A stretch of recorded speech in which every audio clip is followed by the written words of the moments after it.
नमस्कार दोस्तों, जय हिंद।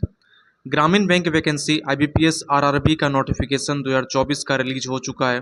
7 जून से इसका फॉर्म अप्लाई कर सकते हैं। करीब 9,995 पोस्ट पर इस बार वैकेंसी आया है, तो इसको मेनली आप ग्रामीण बैंक वैकेंसी मान सकते हैं और 9,995 पोस्ट आपको इसमें दिया जाएगा। तो चलिए इसके बारे में बात करते हैं। फॉर्म आपका फिलअप होना शुरू हो चुका है 7 जून से 27 जून तक आपको इसमें डेट मिलेगा फॉर्म फिलअप करने के लिए। फॉर्म फिलअप करने के लिए जो फ़ी स्ट्रक्चर है वो थोड़ा सा कैजुअल है। क्यों कैजुअल है वो मैं बताता हूँ कि एससी एसटी और हैंडीकैप जितने भी हैं फिजिकली डिसेबल उनको 175 रुपया लग रहा है। बाद बाकी जितने भी कैटेगरी के कैंडिडेट हैं जनरल ओबीसी जितने भी हैं एससी एसटी और फिजिकल डिसेबल कैंडिडेट छोड़ा के उसको 800 850 रुपया लग रहा है। चलिए अब एग्ज़ाम पैटर्न की बात करते हैं कि एग्ज़ाम कैसे होगा। एग्ज़ाम आपका 2 पेपर में लिया जाएगा, पहला पेपर और दूसरा पेपर प्रीलिम्स और मेंस होगा। प्रीलिम्स में आपका 2 सब्जेक्ट पूछा जाएगा, एक मैथ और रीजनिंग, दोनों से आपके 40-40 क्वेश्चन रहेंगे, जिसमें आपको 45 मिनट का समय दिया जाएगा। 80 मार्क्स का क्वेश्चन रहेगा, ये क्वालिफाइंग इन नेचर रहेगा।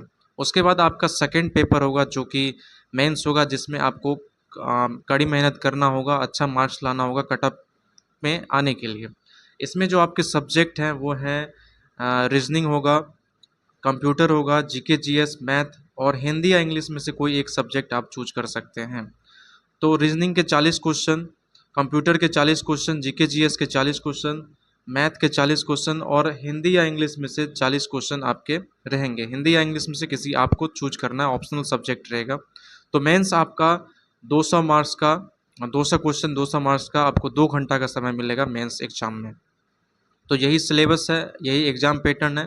तो चलिए अब बात करते हैं कि इस फॉर्म को कौन फिलअप कर सकता है, इस फॉर्म को कौन कौन फिल कर सकता है। दोस्तों आप इसमें देख सकते हैं कि पहला पोस्ट जो है इसमें ऑफिस असिस्टेंट का है, जिसका कि 5,585 पोस्ट दिया गया है। अगर आप ग्रेजुएट हैं, कोई भी सब्जेक्ट से अगर आप ग्रेजुएशन कर चुके हैं तो आप इसमें फॉर्म भर सकते हैं। इसमें सबसे ज़्यादा पोस्ट 5,585 पोस्ट है ऑफिस असिस्टेंट का।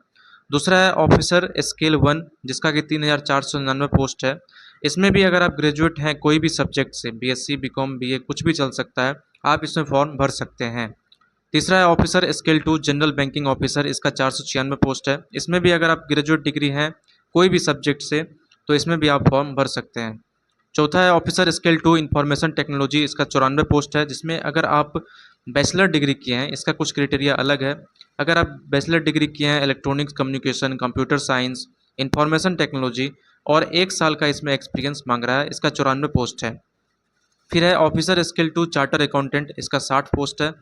अगर आप सीए मतलब चार्टर अकाउंटेंट का एग्जामिनेशन पास कर चुके हैं और इसमें 1 साल का एग्जामिनेशन मतलब कि एक्सपीरियंस है तो आप इसमें फॉर्म भर सकते हैं। इस सब पोस्ट का सैलरी बहुत हाई है, करीब 60,000 70,000 इस तरह से आपको सैलरी देखने को मिलेगा। इसके बाद अगर हम पोस्ट की बात करें तो ऑफिसर स्केल 2 लॉ ऑफिसर की पोस्ट है, जिसका कि 30 पोस्ट दिया गया है। इसमें आपको बैचलर डिग्री इन एलएलबी मतलब कि एलएलबी आप होना ज़रूरी है। अगर आपके पास एलएलबी का डिग्री है तो इस फॉर्म को आप भर सकते हैं और 2 साल का वकालत का इसमें एक्सपीरियंस मांग रहा है, वो कोई नहीं बात है, लेकिन अगर आपके पास एलएलबी का डिग्री है तो इस फॉर्म को ज़रूर भरिए। फिर है ट्रेजरी ऑफिसर स्केल 2, इसका 21 पोस्ट दिया गया है। इसमें है डिग्री इन सीए और MBA finance with 1 year post experience. फिर है मार्केटिंग ऑफिसर स्केल 2, जिसका कि 11 पोस्ट है। इसमें master of business MBA degree होना ज़रूरी है। फिर है एग्रीकल्चर ऑफिसर स्केल 2, भाई जो भी बच्चे एग्रीकल्चर का कोर्स कर चुके हैं उसके लिए यहाँ पर सुनहरा मौका है। 70 पोस्ट दिया गया है। Bachelor degree in agriculture, horticulture, dairy, animal जितने भी एग्रीकल्चर से रिलेटेड पोस्ट डिग्री है आपके पास तो आप इसमें फॉर्म भर सकते हैं। फिर है ऑफिसर स्केल 3, जिसका कि 129 पोस्ट है। इसमें bachelor degree in any stream मतलब इसमें भी अगर आप ग्रेजुएट हैं कोई भी सब्जेक्ट से तो इसमें फॉर्म भर सकते हैं, लेकिन इसमें 5 साल का एक्सपीरियंस मांग रहा है। तो यही सब पोस्ट है दोस्तों, सारा पोस्ट है। इसमें जो पहला पोस्ट था ऑफिस असिस्टेंट का, उसमें सबसे ज़्यादा पोस्ट है और फिर उसके बाद एक और पोस्ट है इसमें कि पोस्ट की संख्या ज़्यादा है, इसमें आप फॉर्म भर सकते हैं और कोई भी उसमें फॉर्म भर सकता है क्योंकि ग्रेजुएट लेवल पर ही है। तो कॉम्पिटिटिव एग्ज़ाम में एक एज लिमिट भी होता है। तो अगर इसमें बैंकिंग ग्रामीण बैंक की वैकेंसी में एज लिमिट की बात करें तो ऑफिस असिस्टेंट में आपका जो एज लिमिट है 18 से 25 साल, ऑफिसर स्केल 1 में 18 से 30 साल, सीनियर मैनेजर ऑफिसर स्केल 1 में 21 से 40 साल और जो अदर पोस्ट हैं उसके लिए 21 से 32 साल आपका एज लिमिट होना चाहिए। तो अगर एवरेज माने तो 18 से ऊपर ही है और 40 से नीचे ही है, जिसमें कि एज रिलैक्सेशन भी दिया गया है। ओबीसी को 3 साल का एज रिलैक्सेशन, एससी एसटी को 5 साल का, और जो भी फिजिकली डिसेबल कैंडिडेट है उसको 10 साल का एज रिलैक्सेशन दिया गया है।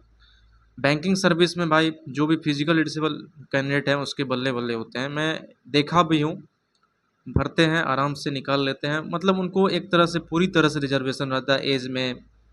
यहाँ देखिए फॉर्म फिलअप में मात्र 175 लग रहा है, तो सुनहरा मौका है, प्लीज़ भरिए, कोशिश कीजिए। तो दोस्तों अगर वीडियो आपको इन्फॉर्मेटिव लगी हो तो प्लीज़ वीडियो को लाइक कर दें, और इसी तरह के वीडियो को देखने के लिए हमसे जुड़े रहें, हमें सब्सक्राइब ज़रूर करें। जय हिंद दोस्तों।